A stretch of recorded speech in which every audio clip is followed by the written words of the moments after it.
Riva, come accettò un ragazzino di 17 anni di essere sbattuto in Sardegna, come si diceva allora? Ma con l'idea di sparire, di scappare al più presto. Cioè, era il mio primo anno di professionismo e facevo il salto di qualità, cioè dalla C passavo alla B al Cagliari, però ero terribilmente spaventato. Il mio primo volo in aereo, la Sardegna di allora, che era quasi presa come luogo di punizione, e pensavo a migliorarmi e il più presto possibile rientrare in Lombardia. Torna più grigia il fiume, forse una perla resterà sospesa.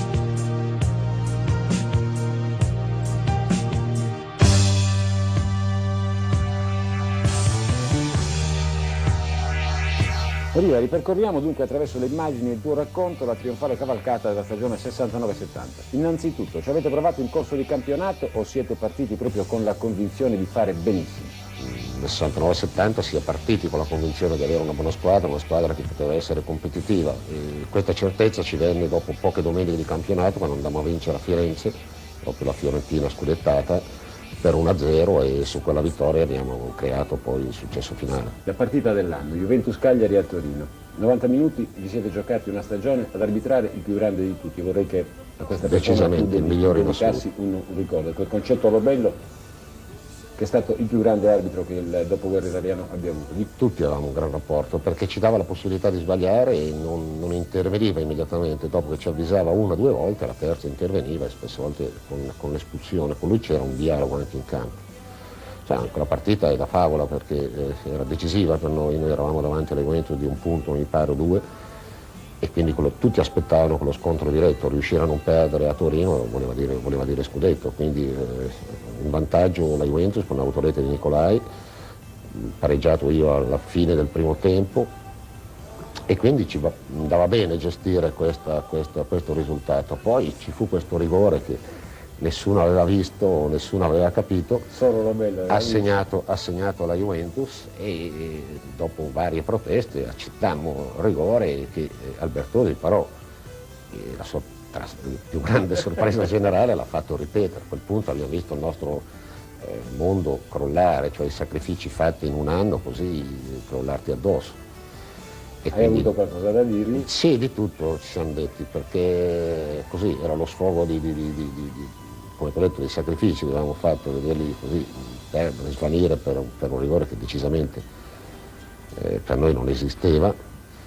E niente, poi invece a 10 minuti alla fine arrivò un rigore a nostro favore, e ricordo tra la freddezza totale così sono riuscito a segnare, a pareggiare. Fu quella la svolta decisamente per lo scudetto.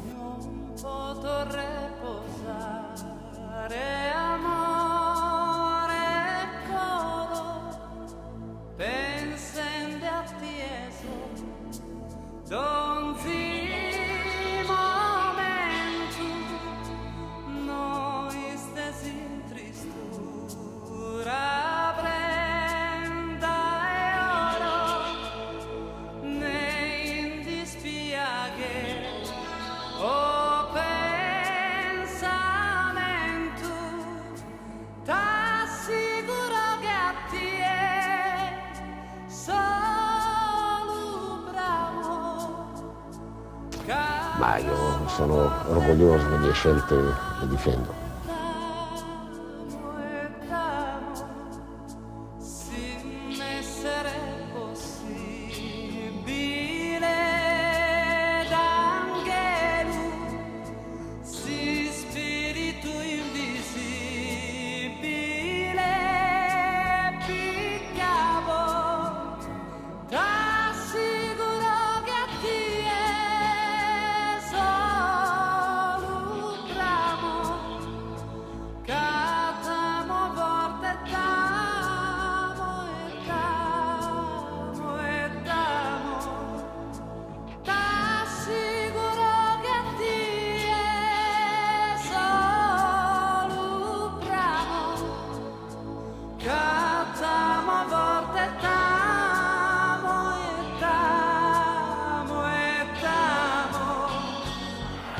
La palla, servito Comenghini sulla sinistra. Riva, tiro ed è gol. Riva segnato, 3-2 per l'Italia.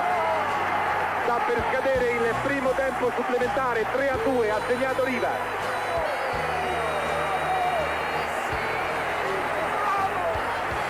Una partita drammatica e incredibile. E abbiamo rivisto il tiro di Riva. Maier non ha potuto nulla contro il fendente diagonale di Riva.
È un orfano lombardo, indomito, irrequieto e soprattutto posseduto dall'istinto per far gol.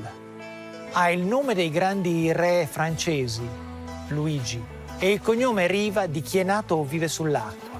La qualità, ma soprattutto la fattura dei gol che segnerà, lo faranno diventare l'indiscusso oggetto del desiderio di tutti i presidenti della Serie A italiana, Moratti compreso, ma quel desiderio è destinato a rimanere tale, perché questa è la storia dell'uomo che visse due volte. La prima su un lago elegante e verdeggiante che lui nasconderà dentro di sé per averlo sempre, e su un mare vasto, misterioso, capace di ogni variazione del blu, la seconda volta e per sempre. Non potrei posare amore coro pensando a tieso donzi momento noi stesi in tristura brenda e oro nei dispiaghe o pensamento t'assicuro che a te solo bramo cattamo forte tamo e tamo si essere possibile d'angelo si spirito invisibile di capo sa sformase fura